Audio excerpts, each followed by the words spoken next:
Lucho, continúa, por favor. Ya termino. Yo creo que hay que resolver estos problemas, son bien complicados, pero yo quería terminar con la reflexión siguiente. Eh, para construir esta constitución necesitamos debatir abajo con las capas, con esas capas, con esos sectores al que representamos. Yo creo que el espacio que hay, ¿no? Representamos, por decir, por capas sociales, derecha, izquierda, centro, derecha, centro, izquierda. ¿Quiénes están allí en los centros, en la izquierda derechizada? ¿Y cuál es en realidad la izquierda, en realidad que está sufriendo abajo?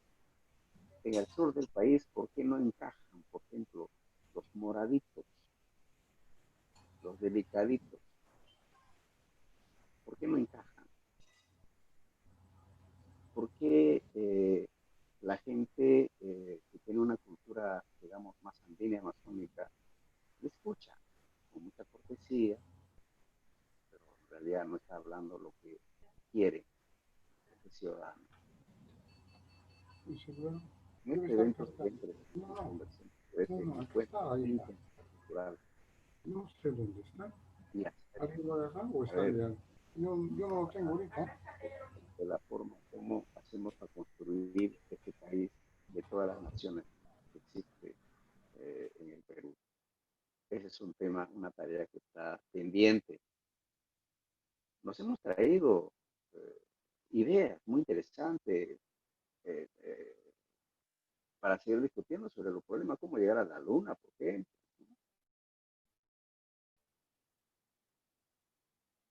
problemas religiosos, de la religión, religiosidad.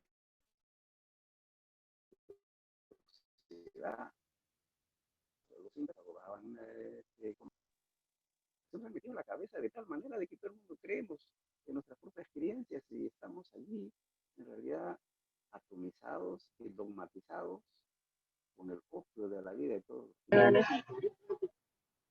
Eh, por eso yo quisiera pedir a cada uno de ustedes que este debate no debe quedar simplemente lo que la vez pasada le dije, disculpen ustedes, ¿no? eh, simplemente en conversar entre nosotros lo que pensamos. Yo soy soy más radical en estas cosas, porque he visto pasar tantas cosas, he visto cómo amigos, compañeros, camaradas terminaron, digamos, traicionando sus valores, sus principios. He visto diversos problemas. Soy de las personas que yo no confío. Tú eres mi amigo, sí, te valoro mucho como amigo, pero no se trata de hacer un partido, no, básicamente sobre el tema de la amistad. Discutamos, conversemos, dialoguemos, concertemos, ¿no? ¿Cuál es la visión de país que quiere cada uno? ¿O quieren copiarse de otros lugares? Si hay que copiarse, por ejemplo, yo me copiaría de aquella donde el Estado pone la vivienda, pone la salud, pone la educación, ¿no? Servicios básicos, ¿no? Entonces, el ciudadano contribuye con su contribución, con sus impuestos, y de eso sale para poder cubrir eso, todo aquello. Protege lo que decía hace un momento Oscar, su agricultura, le da tecnología, ¿no? Le da todo el apoyo necesario. Los trabajadores ahí trabajan, bueno, pueden ganar $100 al mes, sí pues, ganan $100 al mes, pero no solamente trabajan en un trabajo, trabajan al día en tres, ¿no? Mínimo 2 a 3 trabajos. Son $300 al día. Aparte que el Estado les pone casa, ¿no? Todo lo que tiene que ver con los servicios básicos, educación y salud. Aquí no, todo te cuesta. El día que te enfermas, te mueres, ese es tu problema, tu responsabilidad, porque no ahorraste. Son tan conchudos que te dicen, pues, no guardaste pan para mayo. Entonces, hay que asumir autocríticamente para poder avanzar. Yo recuerdo cuando Ollanta, mal, pucha, alguien decía, creo, eh, Marcos, ¿no? En este grupo, lo que ofreció, ¿no? Eh, y después terminó todos los amigos fuera de su lista, con sus asesores. ¿Y qué significa eso en política? No es traicionar a una población. O sea, utilizaste al pueblo para después, una vez que llegas al poder, terminas cambiándote, terminas al servicio de un poder económico, abandonaste. Y todavía tiene la conchudez ahora de volver a postular nuevamente, que no quisiera ver a ninguno de mis compañeros y camaradas, ¿no? Que aprendan en la vida, no estar al servicio de los poderes al que uno lo mira, en realidad, como responsables, culpables de las cosas que pasan en el país. Entonces tenemos que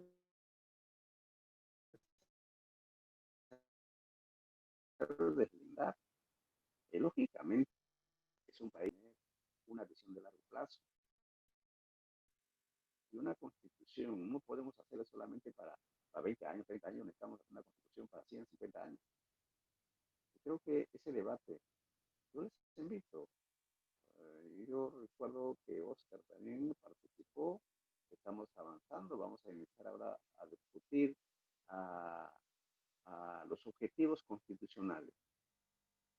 Por ejemplo, el objetivo constitucional debería orientarse con todo, hacer del Perú un Estado que se preocupe por generar trabajo para sus ciudadanos, para sus habitantes.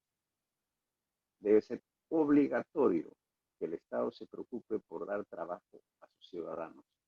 Y eso, para generar trabajo, necesitamos industrializar el país. Necesitamos darle tecnología a la agricultura.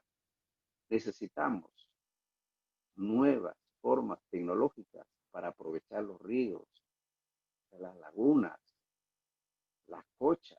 Yo recuerdo visité un país y en cada casi manzana, podría decir acá en el Perú, cada cierto lugar existía cochas enormes, lagunas artificiales, y ahí sembraban pescado, ¿no? Este pescado servían los vecinos de esa zona, lo mantenían ellos, los que vivían en esa zona. Experiencias que se puede recoger para poder aplicar en nuestro país. Nosotros somos ricos, somos un país bendecido, como decía Oscar. Oiga, los chilenos están aprovechando las lagunas en la zona de Huancavelica, en las alturas de Ayacucho, ¿no? Creando piscigranjas para exportar. Hay conflicto inclusive con las comunidades. Y los peruanos se echan cojudo, estamos acá mirando que otros se llevan nuestros recursos. Estamos discursando aquí, debatiendo, pero otros se los llevan las cosas. ¿Por qué no capacitamos a la gente, ¿no? En eso. De antes, hace un momento, estuve en una reunión con la gente que viene de Ucayali, que se dedican, un sindicato, ¿no? Ha creado una empresa que está teniendo éxito. Si aquí en el Perú los sindicatos y las asociaciones fuéramos creados cooperativas, ¿no? Cooperativas para poder eh, ser como un modelo empresarial para competir, seguramente estaríamos compitiendo excelentemente con el sector, pero nunca es tarde. Creo que deberíamos debatir de manera concreta cuáles son los modelos económicos, empresariales que debe encajar, ¿no? Por ejemplo, mi compañero y presidente del Frente, Osquita Lira, es un hombre choclero, especialista en choclos, aunque no invitaba nada, a nadie, tacaño, ¿no?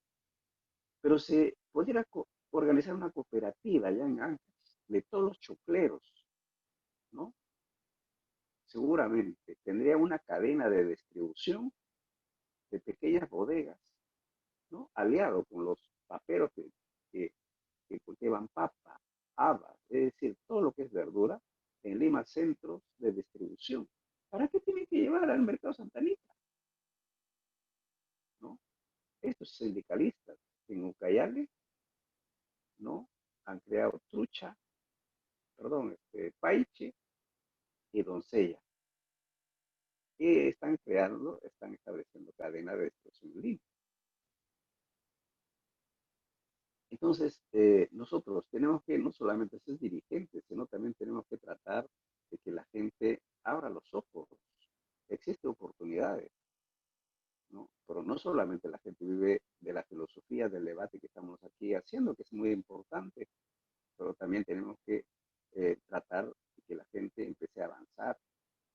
Yo creo que esos retos son retos verdaderos dentro de la lógica de la competencia, porque hemos permitido que este modelo, ¿no?, se alimente aquí un, una empresa como es el Grupo Romero, que es el más poderoso, que tiene sus bancos, ¿no? Tiene dos bancos, ¿no? Mi banco y Banco de Crédito. Tiene aseguradoras, tiene AFPs, tiene empresas comercializadoras, tiene la palma uh, para producir palmas, tiene cantidad de terrenos en la zona de Ucayale, en Pucallpa, enorme. Bueno, francamente, no solamente esto, los chilenos están veniendo aquí, ¿no? Tenemos, somos en realidad un sucursal de Chile. Chile ha venido a invertir en una serie de negocios que tiene el Perú dentro, dentro de lo que es la geopolítica, ¿no?, de hacerse dueño del país. Y tenemos una Fuerza Armada totalmente jodido, sin capacidad persuasiva, porque el sistema, el modelo, no permite que el Perú se arme, porque tenemos sangre en los ojos contra los chilenos. Y como dependemos de Estados Unidos, al que le adoramos a Estados Unidos, no permitimos que haya bases militares en el Perú, americana, ¿no? Somos copiones de un imperialismo, y más peligroso era el imperialismo chino ahora. Y no me van a decir todo lo que estamos en este grupo, alguien de todas maneras tiene algo puesto en su cuerpo que se fabrica chino. ¿Cómo los chinos han avanzado? Es un tema que hay que conversar un día, la experiencia china, de Corea, cómo han avanzado, ¿no? Y cómo el Perú podría, dentro de la lógica de nueva constitución, establecer mecanismos que nos permitan en realidad el rol del Estado y su visión para adelante. Yo pienso, estimados amigos, que necesitamos conversar. Un segundo tema yo quisiera, no para ahora, pero le planteo. ¿Cuál es la visión de Lima? ¿Por qué los legisladores dijeron que Lima es un régimen especial? Eh, Explicaron alguna vez al ciudadano limeño que son todos provincianos. ¿Qué significaba el régimen especial? Tienen una municipalidad que solo es del cercado de Lima, ¿no? Y bueno, cada municipalidad de esta es una isla aparte, su autonomía. ¿Por qué lo hicieron? ¿Cuántos congresistas salen elegidos de las zonas populares? ¿Cuántos alcaldes regidores salen de San Juan del Gancho o de Comas? ¿Ah? No son los criollitos de Miraflores, San Isidro, etcétera, los que siempre, cada periodo aparecen y aparecen allí. Y lo peor y lo más ofensivo es que la gente de Canto Grande, de Nevarrunto, ¿no?, terminan votando por ellos. ¿Qué hicimos nosotros? Hay que ser autocrítico. ¿Cuál es la propuesta? ¿Por qué no conversamos un día a ver qué pensamos sobre Lima, ¿no? Algunos dicen, sí, pues, yo recuerdo en una reunión de algunas ONG que promovía hace un momento, algunos decían, creo que el tema territorial, ¿no?, la articulación territorial, es otra cosa. El desarrollo territorial es un problema focalizada que hay que promover el desarrollo del territorio desde abajo con la participación de cada actor vecino que vive en una localidad con su autoridad, ¿no?, su plan estratégico, etcétera, etcétera, etcétera. Pero eso resuelve el problema en Lima. No, el problema de Lima requiere una gobernanza. Necesitamos una gobernanza. Necesitamos un estatuto de la metrópole de Lima. Que yo les propongo, les provoco a ustedes a pensar cuál es la visión de Lima. Yo puedo ser un masturbador, que me estoy pajeando y decir, bueno, vamos a discutir en Lima, pagamos, digamos, el fortalecimiento del territorio. ¿Cómo se come eso? ¿Con ají, con limón? ¿Cómo se come? Vamos al terreno práctico de cómo es que necesitamos diseñar un proyecto político al caso de Lima, porque todo el país, este proceso de regionalización es inconclusa. Ángel, en una reunión discutíamos, decía, no, necesitamos regiones federados. Ahí hay una propuesta, ¿no? La otra propuesta es macroregiones. Bueno, seguimos en el debate. El problema es que no hemos puesto en ese debate el problema de la interculturalidad. Las diversas realidades de las naciones que tiene cada región. Somos un país rico, no solamente en el problema de los productos minerales, agrícolas, ¿no? De su gente misma. Necesitamos repensar para hacer este Perú un país para todos. Yo les agradezco a cada uno de ustedes la paciencia de haberme escuchado. Muchas gracias, buenas noches. Gracias, Lucho. Es un honor más bien contar con tu presencia. Eres un político con una gran trayectoria y que se ha mantenido y ha sostenido sus ideas a lo largo de los años, que es lo más importante. Sin más preámbulos, tenemos la presencia de Sonia García. Sonia, ¿estás ahí? Buenas noches. Sonia.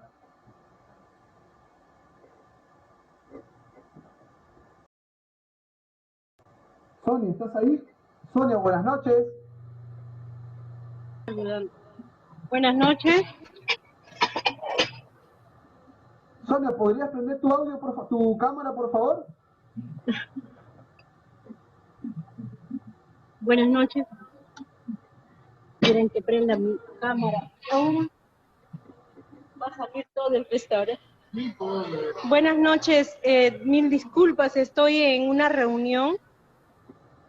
Ya, Estuve pero esperando hace rato para poder ingresar, pero mil disculpas. ¿Podríamos, por favor, permitirme tener tu rostro, por favor? Para conocerte, la audiencia te conozca. Tenemos una publicidad que hemos elaborado para ti. Gracias, más bien. Señor director, por favor, iniciamos esta conferencia con una expositora muy importante. Por favor, señor director, la publicidad. Hemos elaborado una publicidad para usted. Propuestas para las MIPES en el marco de una nueva constitución. Sonia García, candidata a la primera vicepresidencia de la República y al Congreso de la República respectivamente, con el número 12, por la organización política RUNA. El Perú quiere un Congreso diferente. Sonia García, primera vicepresidente. Gracias, Con un dirigente. Gracias realmente Gracias, por señor la director. invitación. Gracias, Sonia, por acompañarnos. Por favor, continúa con la exposición. No sé si me logran escuchar, pero mi audio está un poco mal. Sí, está Pero bien, igual, te escuchamos. quiero dar mi agradecimiento al doctor González, a Marcos y a todos los compañeros, a Luis, que somos amigos de muchos años. Y quiero pedirle disculpas del caso el día de hoy, que estoy en una reunión. Por favor, estuve esperando hace rato para poder ingresar. Desde ya, somos una familia y sinceramente solo quiero decirles que hay mucho trabajo que hacer por las MIPES y quisiera algo muy breve, pequeño, pedir, no sé si podemos hacer un trabajo en conjunto para poder hacer una convocatoria nacional a todas las organizaciones de la pequeña microempresa del Perú entero para poder hacer una propuesta para la nueva constitución con la participación de la mayoría, ¿no? De esa manera creo que es tiempo de cambiar. Ya sabemos con todas las leyes que ha pasado en los diferentes gobiernos, a dónde nos ha llevado y dónde estamos en estos momentos. Y también brevemente quisiera por favor pedir de repente que podemos hacer un trabajo para solicitar en este gobierno que está en turno de emergencia, solicitar un préstamo para la pequeña microempresa, única, exclusivamente para la pequeña microempresa. Es lo que puedo decir y bueno, un feliz año 2021 para cada uno de ustedes y señor González, muchísimas gracias. En otro momento espero participar, por favor, con más tiempo y mil disculpas. Muy buenas noches, cariños, saludos para todos, por favor. Gracias. Gracias, Sonia. Sabemos de tu responsabilidad, no solamente como candidata al Congreso, sino también como candidata a la vicepresidencia de nuestro país, por la organización política RUNA, que vemos también dentro de las expectativas. Consideramos a RUNA una organización política que también está llevando principios sociales, valores, que los cuales de una u otra manera compartimos. Gracias y cuenta con nosotros, con este apoyo desde Convergencia, Prioricemos Comunidad, con Hernán González, con Fernando González. Existe un liderazgo colectivo con mi persona para proyectar las políticas públicas que ustedes como organización política están desarrollando y tenemos que dar un énfasis a las micro y pequeñas empresas de nuestro país. Es el motivo, es el resultado de todo un proceso de articulación que ya tenemos 2-3 meses con las micro y pequeñas empresas y que estamos de todas maneras asumiendo este proceso político para todo el año 2021. Lo hemos conversado y cada mes tendremos que desarrollar este tema de manera exigible porque las micro y pequeñas empresas necesitan un espacio, necesitan organizaciones que las defiendan y necesitan que la ciudadanía, la sociedad organizada, conozca y promueva a las micro y pequeñas empresas. Sonia, ¿tal vez algo que quieras agregar?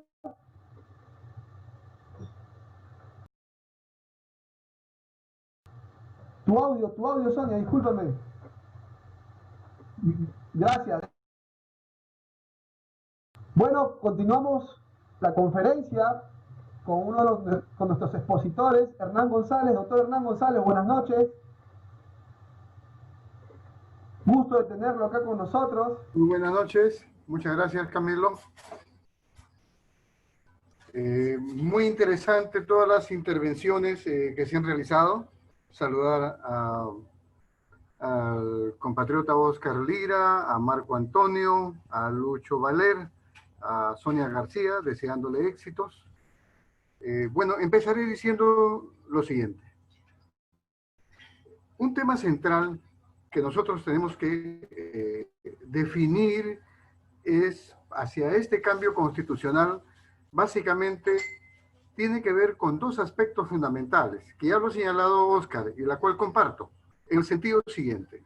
No solamente tenemos que ir a un cambio del modelo, tenemos que crear una voluntad política, o sea, tenemos que crear una correlación de fuerzas que permita realmente el cumplimiento de la Constitución.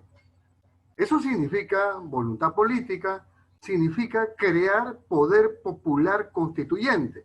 Por eso, una de nuestras primeras campañas estuvo relacionado directamente hacia la necesidad de crear poder popular constituyente, sin la cual el modelo constitucional va a ser una letra más. En primer lugar, ahí tengo plena concordancia con Oscar, con Oscar Lira, discúlpenme. Pero tenemos que ir para evaluar esto, porque nuestras constituciones han tenido, en la última, en el 93, más de 20 modificaciones y sentimos que no ocurre nada. Y tenemos en la Constitución una serie de reconocimientos que tampoco se incumplen. ¿Qué es lo que está pasando? Entonces, ahí viene una pregunta. ¿Quién le pone el cascabel al gato? ¿Quién le pone el cascabel al gato? Sobre eso quisiera opinar en el sentido siguiente. Es tiempo que superemos la fractura de las corrientes que queremos realmente una unidad patriótica, democrática, y progresista y transformadora en el Perú. Necesitamos crear una identidad. Nosotros lo hemos llamado peruanicemos con unidad. O sea, una vanguardia peruanista, donde estén pues, las distintas tendencias, las distintas corrientes, pero que tengan objetivos nacionales, que seamos capaces de unirnos en función de ese objetivo. Ahora, pero eso requiere ir al fondo del tema. Y Valer tocaba un tema importante, que era el tema de la colonialidad o el colonialismo mental que atraviesa toda nuestra república. Pero ahí hay que hacer una investigación muy precisa por lo siguiente. Fuimos una colonia que tenía una relativa autonomía. Es decir, aquí los criollos hacían su propio negocio. Los criollos sacaban ventajas independientemente al reinado del rey de España. Se acostumbraron a tener un tipo de negociado propio, o sea, una racionalidad que era, acepto la ley, pero no se acata. Esa racionalidad de que yo acepto la ley, pero que no se acata, es la racionalidad que hoy día existe en toda la República. Toda nuestra vida republicana, por eso he escuchado a Óscar, he escuchado a Marco, existen tantas leyes, pero no se aplican, pues. O sea, hay una racionalidad del funcionario, hay una racionalidad del empresario, o en ese momento era del encomendero, del corregidor, en fin, luego después del empresario, del oligarca, de la oligarquía, luego día de los grupos testaferros, de las transnacionales. Es decir, la ley existe, pero no se acata, pues. Se acepta la ley, pero no se acata, pues. O sea, realmente vivimos en una sociedad donde formalmente somos una sociedad, ¿no? Moderna, pero en la práctica existe el canibalismo, y eso lo estamos viendo en la lucha de los agroexportadores. Hablamos y se ha dicho, hay un sistema de esclavos, ¿no? Y hay un sistema laboral totalmente excluyente, ¿no? Bueno, por ejemplo, ese es un aspecto de lo que ha sido la racionalidad en el Perú, que recorre toda nuestra historia y contra la cual vamos a tener que luchar, porque esa racionalidad está presente no solamente arriba en las clases que tienen el poder, está en el sector intermedio, en las clases medias, está a nivel del sector popular, que hoy día rompe las reglas. Acato, pero no se cumple. Cuando yo quiero, no se cumple. Por eso que existe la disgregación hasta de las propias organizaciones sociales, laborales, pequeños empresarios, representativas. Existe. Un segundo elemento que es parte de la herencia de ese llamado colonialismo que tenemos, es de que la apropiación en el Perú, o sea, no hablo de la propiedad, sino de la apropiación en el Perú, porque la colonia y la conquista fue apropiación. La apropiación en el Perú es tomada como propiedad privada. El funcionario se hace dueño de las arcas del Estado. Vinieron encomenderos y se hicieron dueños de las tierras. Viene el inversionista extranjero y se siente dueña para votar a las comunidades. Es decir, la apropiación bajo distintas modalidades, concesiones, ¿no? En fin, distintas modalidades como se establecen, prácticamente han convertido en supuestos dueños. Hoy día se hacen las AFPs y quieren manejar el dinero de los ahorristas como si fueran suyos.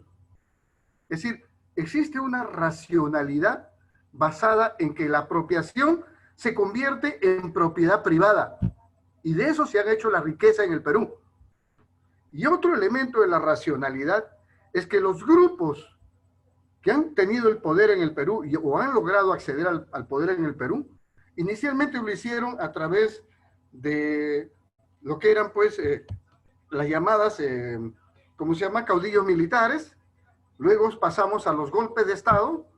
Hoy día hemos pasado por lo que se llama un autogolpe cívico-militar con Fujimori, y luego hemos llegado a lo que hoy día se da prácticamente por la vía democrática. Y ellos tienen en sus manos los instrumentos, pero todos esos medios estaban basados en tener el acceso al poder del Estado para poder lograr sus beneficios. Echenique, en fin, todo lo que hicieron riqueza. Ahí lo vemos al mismo, ¿cómo se llama? Leguía, y ahí lo vemos a Fujimori, y ahí lo vemos a los nuevos ricos, Alan García, ahí lo vemos a Ollanta, ahí lo vemos a, ¿cómo se llama? Al mismo Toledo, nuevos ricos, que se han hecho de las arcas del Estado y se han hecho de la flexibilidad para convertirse en nuevos ricos en el Perú. Entonces, hay una racionalidad. Y esa nueva racionalidad se ha convertido en corrupción sistémica. Y esa corrupción sistémica, hoy día, ya reconocido a nivel internacional, es prácticamente criminalidad organizada. Entonces yo decía, ¿cómo le ponemos el cascabel al gato? Realmente tenemos que crear una conciencia de las corrientes y de las fuerzas sociales, populares e institucionales para enfrentar la criminalidad organizada en el Perú, para realmente recuperar el dominio sobre los recursos. Escuchaba a un compañero, Béjar, que él decía que la Constitución reconoce la propiedad del Estado. Se equivoca. La Constitución reconoce el dominio soberano del Estado, pero no la propiedad del Estado. No existe dominio sobre la propiedad del Estado en los recursos naturales, porque en el momento en que se explotan esos recursos a través de un sistema empresarial, dejó de ser propiamente propiedad del Estado. Entonces, ahí hay nudos. Entonces, dentro de estos 23 cambios que han habido, hay nudos que no se han desatado. Hoy día se han tocado algunos, pero un eje central es tenemos que enfrentar la criminalidad organizada en el sistema constitucional en el Perú. Un segundo aspecto que nosotros tenemos que enfrentar es lo que tocó el compañero Marco Antonio cuando hablaba acerca de la economía social de mercado. Es cierto, la subsidiariedad del Estado es un instrumento que ha sido creado para establecer un candado donde el Estado está prácticamente mirando todo, amarrado de pies y manos, amordazado, y es el principal deudor.